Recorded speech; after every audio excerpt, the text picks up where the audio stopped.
Hi, thanks for joining me. Today I'm going to be discussing linear functions. So firstly, what is a linear function? Well, we say a function t from the set x to the set y is linear if t of x plus y equals t of x plus t of y, and that's for all x and y in capital X. Okay, and today we're going to be exploring this problem here. We want to find all continuous and linear functions f from the reals to the reals. So if you want to try and solve this problem yourself, please pause the video now and have a go, and I'll go over a solution now for you. So we're looking for f linear, so the first thing to do is just try and work out some values of f. So if we look at f, we know that it must satisfy this because f is linear. So if I look at, for example, x and y are both 0, well then I get f of 0 plus 0, that's 0. And on the right hand side, x and y are both 0, so I get f of 0 plus f of 0. Well, I can cancel an f of 0 from both sides, so I'm just left with 0 equals f of 0. So that's one property we've deduced, that f of 0 must be 0. Okay, well that's nice. And also we can deduce that f must also be an odd function, because f of 0 is the same as f of x plus minus x, and this is for any x, and that is equal to f of x plus f of minus x by the property of linearity. Okay, so we have that f of 0 is 0, as we just proved, so 0 equals f of x plus f of minus x. So for all x in the reals, we have that f of x equals minus f of minus x, which implies f is odd. Okay, so we've deduced two quite important facts about f. First, f is 0 at the origin, and f is odd. Okay, so now we only really need to consider positive values of x, because if we want to work out negative values, we can just look at the corresponding positive value and then shove a minus sign in front of it. So let's look at some cool properties of f. If I have f of nx, where x is some real number and n is a positive integer, this is the same as f of n minus 1 times x plus x, because this thing here is just nx. But we can use the linearity property, that this is then the same as f of n minus 1 times x plus f of x. Okay, but then we can see inductively, I can use the same argument as we did here on f of n minus 1 of x, and show that this is the same as f of n minus 2, of x, plus f of x. And then, so this thing here is the same as this thing here, and then of course we still got the f of x from there.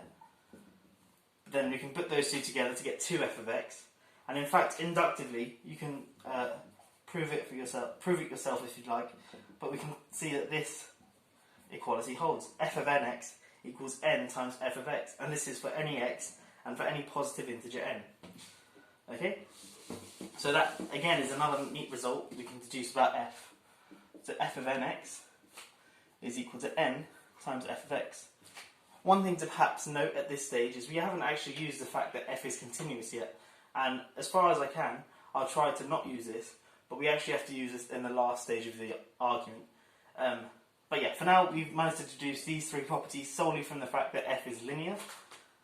Okay, well, now I claim that f of n is equal to f of 1 times n, and that is a direct corollary from this result here. If I put in x equals 1, I get that f of n equals n times f of 1. Okay, so I'm going to write this here as well. Okay, and one last result I want to prove, again using this result here, is what is f of 1 over m, where m is a positive integer. Well, I'm going to use this result here, and I'm going to plug in n equals m, and x equals 1 over m. So just popping that in there, I get, on the left hand side, f of n times x is going to be m times 1 over m, but that is just 1. And that equals n, which is m, times f of x, which is f of 1 over m. So I can divide both sides by m. So f of 1 over m is simply 1 over m times f of 1. And this is when m is a positive integer. Okay, let's write this here.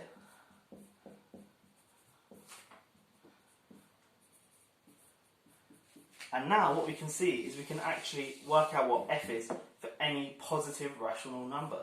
So any positive rational number can be written like this. Any positive rational number can be written as n over m for positive integers n and m. So f of n over m, well, using this property here, I can put x as 1 over m. So this thing here means that this thing here becomes f of n times f of 1 over m. But then I can use this result here to show that this is just n over n times f of 1. So in particular, for q rational,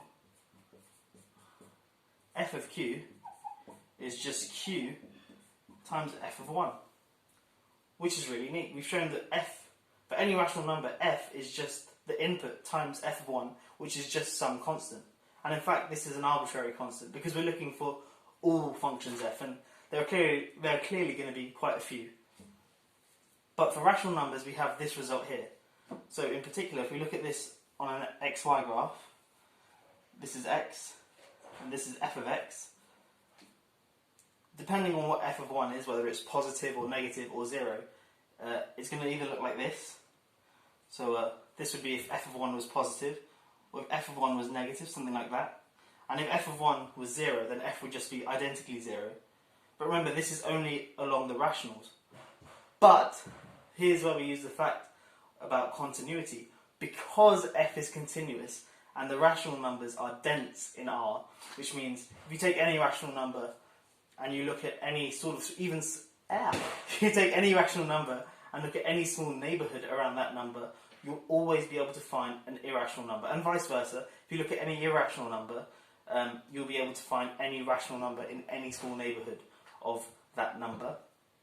So this property here, in fact, extends to the irrationals as well.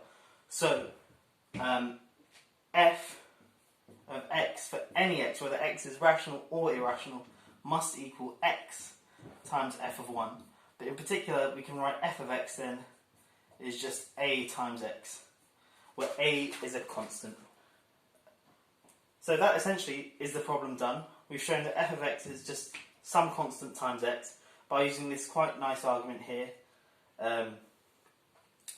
about looking at integers, then looking at the reciprocals of integers, combining them to look at rational numbers, then using the fact that rationals and irrationals are both dense in R to work out that f of x must be a constant times x, and thus f is a straight line going through the origin.